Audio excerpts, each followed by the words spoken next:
Minuto Enrico Letta, perché adesso tocca a lei, però colleghiamoci con Roberto Pacchetti, con la sede della Lega Nord evocata, tra l'altro con Zaia che asfalta gli avversari in Veneto e con Cota in vantaggio in Piemonte. Roberto. Sì, fino a pochi minuti fa c'era una prudenza sicuramente giusta per la situazione. Poi Umberto Bossi ha dato il via libera ad Andrea Gibelli, che è stato il primo a scendere qui in sala stampa, poi lo ascolterete anche al TG2.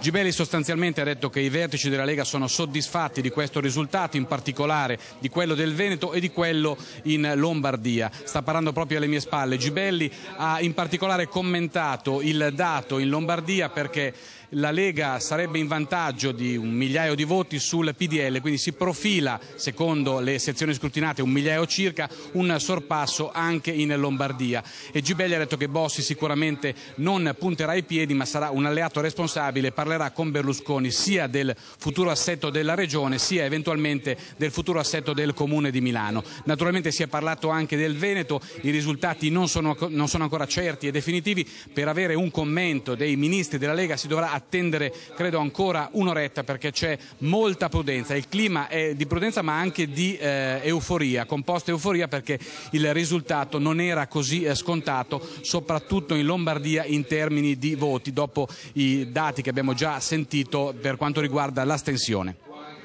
Allora,